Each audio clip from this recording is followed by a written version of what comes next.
Hey, what's up, everybody? It's your boy Rudy here again today from Afro Hustle Podcast. So today is this is gonna be our second episode, and the first episode we really talk about a lot of things that really the objective of this podcast, right?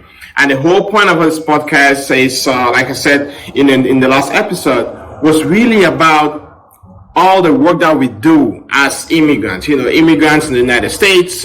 We all have different stories, right? We all have different venues. We all have different stories on how we came here and all the different things that we involve in our lives until we actually get to where we actually call ourselves success, right?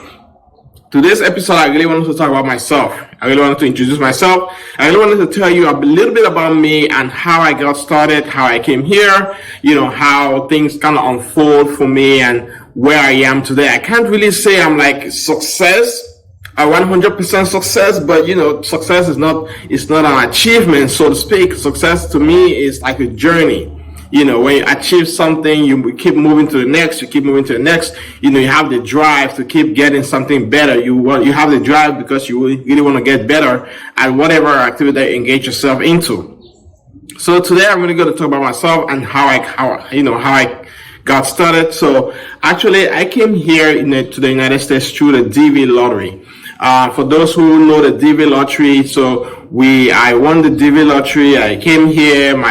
I really didn't have any direct family here. I had my aunt here. She's still here. So I had my aunt here she's been in the United States for close to like 35 years. And when I came here, she kind of like groomed me. So prior to actually immigrating here, I had a bachelor's degree in business back in Cameroon, where I'm originally from. And I was able to start up my own business. I was able to get a job over there. I started working. And when I immigrated here, everything started from scratch, right? I know, some of you may already share this feeling like you came in from your home country with a bachelor's degree, a PhD, a master's degree in whatever activity, in whatever career path. But as soon as you come into the United States, you find yourself really starting all over, right? You find yourself starting all over. You find yourself wanting to do things. You find yourself wanting to do different kind of menial jobs that you wouldn't be able to do in your home country. So you think about, okay, so what am I going to start doing, right? I had the same questions. I went around applying for jobs. I went around really getting things done, really to, looking for opportunities, applying at grocery stores or pharmacies, customer service jobs. And unfortunately, I didn't get any of those jobs. I didn't get any of those jobs. And at the time, I had so much pressure from back home, money, family members are sick, and I was here for like the first 3 months and I didn't get a job. And can you imagine the pressure from parents and siblings back home who all relied on me, wanting me to do this and support, provide this, uncle I want this, or brother I want this and that and that. It was really challenging. But as things unfolded, my aunt guided me. She said, medical field is like the most lucrative business or career path that you can actually jump on. Being here, given that you have a background in business, it's not, if you want to do business, you really want to do like an MBA here, it's going to be good, but it's going to be really challenging for you to get a job. Don't get me wrong, that might be true, that might not be true, right? But at the time, I was very ignorant. I'm like, you know what, aunt, I'm just going to go with the flow. Whatever you say, I'm just going to do it. I didn't know any better. So I jumped on a medical assistant. I wanted to jump in the medical field, but what am I going to do? What am I going to do to jump in the medical field? I have no prior background knowledge of medicine, nothing. I only been to the doctor's office, in Cameroon, you don't even go to a doctor's office. You just go if you're sick, you just go to the hospital. They just took you an injection or give you some medication from the pharmacy, and that's it. So there was nothing like a doctor's office where people work at a doctor's office. There was nothing like that. So I think there is still nothing like that of that sort, right? But what I was able to do was actually to jump on I went to, there's a school called Allen School. I'm based in New York, so there's an Allen School of Health Services. I actually went there, got the training, and after the training, I was actually had an opportunity of doing an internship with a Nigerian doctor. So the Nigerian doctor did my internship for 3 months. I was part of the curriculum for the program. I did an internship for 3 months. After 3 months, they said, you know what, we really like your style. We like having you around. The patients love you. I was just being very humble, just doing what I was trained to do, being nice to the patients and just being myself, Things worked out so kindly. I got an opportunity. They said, are you looking for a job? We can hire you. I said, you know what? Why not? So I jumped on there. I started working as a medical assistant. Prior to that, during my school year, when I was still doing the school program, I think the program was like 9 months in New York. It's a 9-month course. So I took the 9-month course. During the first 6 months of the program, I had a job. I kept applying for jobs until I got a job at a warehouse. I got a warehouse job at a warehouse. It's like a night shift, right? It's a wine liquor company, and most every day, go on the site or working night shift from 7 p.m. to like 6 a.m. in the morning. Then I'll come home, I dress up, get ready to go to school.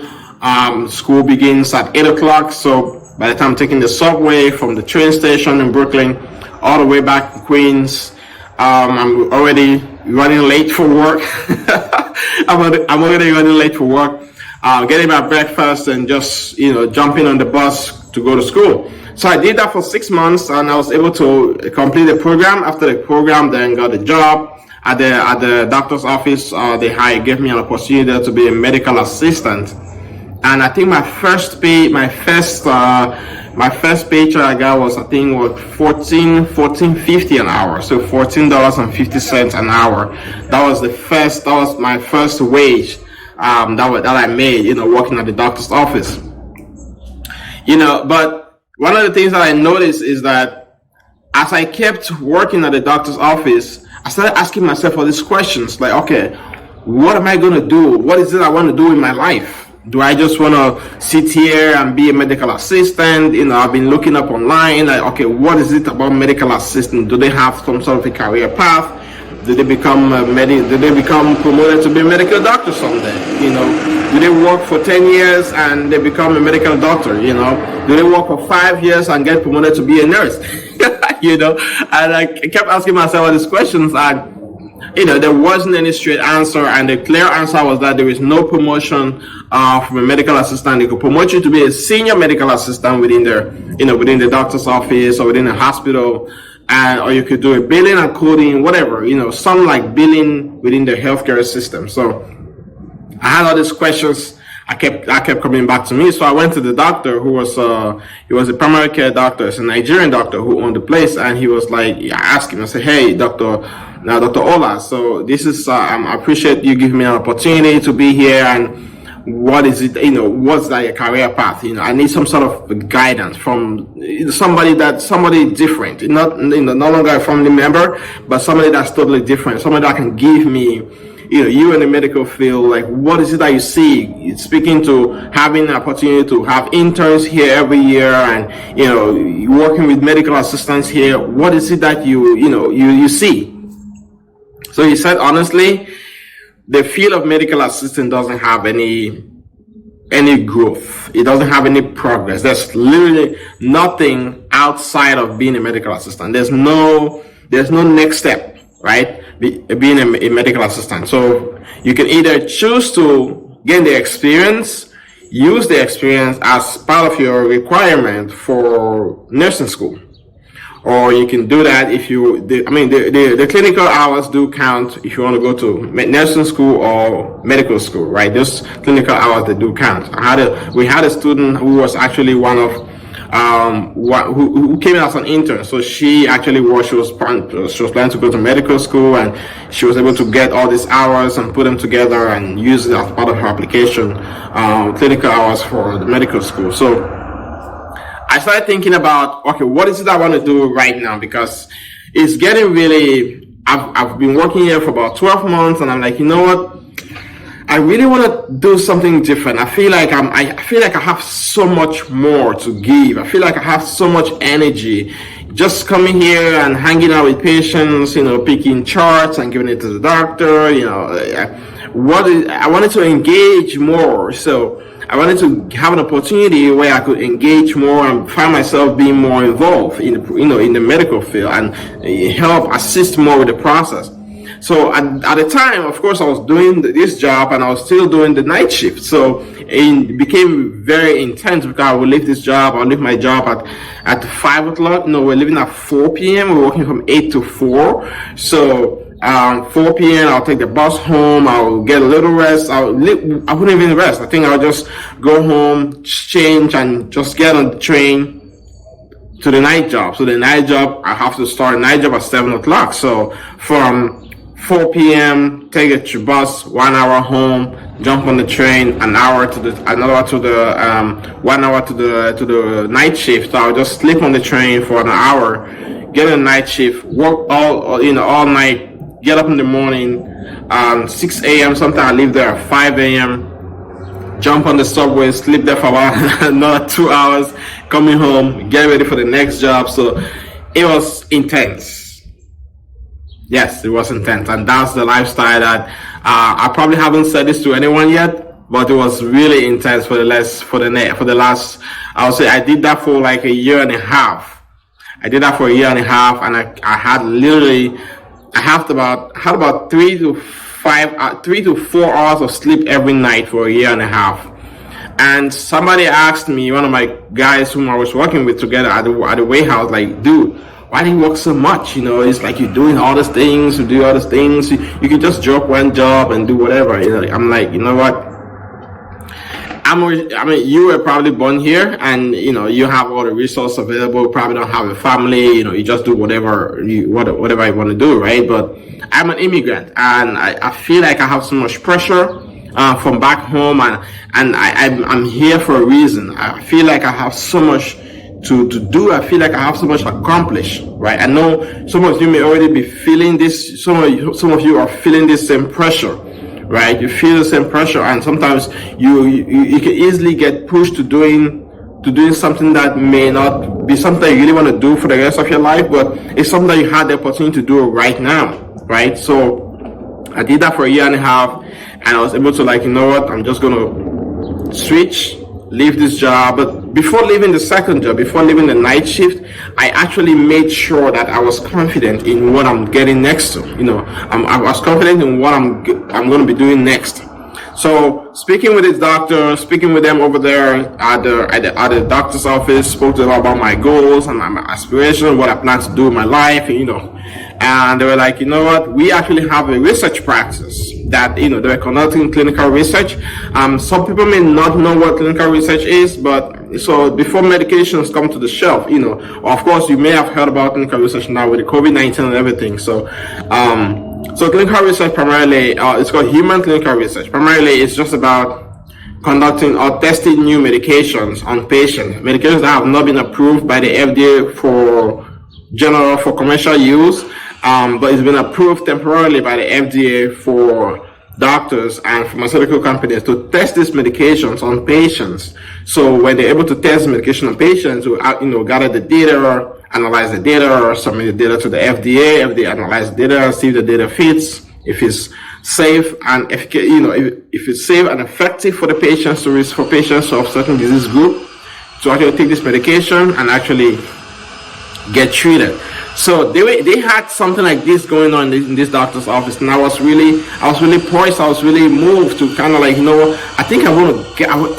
I'm really interested in this. I spoke to one of the nurses who was working at the doctor's office. I'm like, hey, I really like what you told me the other day about clinical research. Like, can I learn a little bit can I learn more about it and what it's all about? She gave me some online resources. Go online, read about this, read about this, read about that, read about that. So I'm like, sure. I went online, read a little bit about clinical research and the certifications and how to get certified, how to apply this, how to get bigger jobs, how to do this, and the salary and all that stuff. So I was really moved. I was really moved by everything. I'm like, okay, I think this is gonna be my path.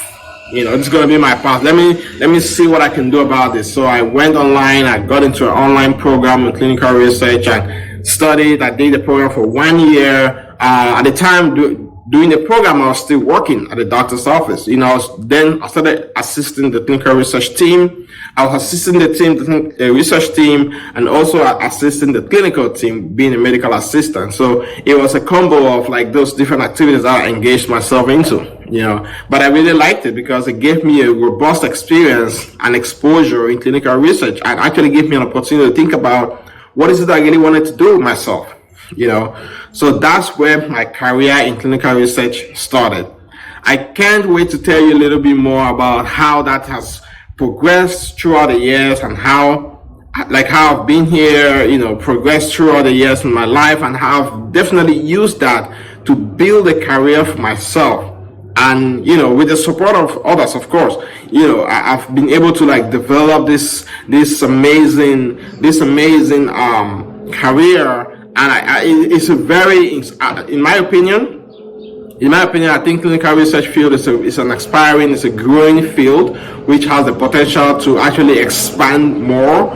And there are a lot of us immigrants who are getting into this field, because especially for those who are like in the who had medical background initially from their home country. You come here and you probably don't know what to think about. And see a lot of Indians actually get into this field as well. A lot of Indians come to this field who have their medical doctor from overseas, from Pakistan, from Tunisia, whichever country, right?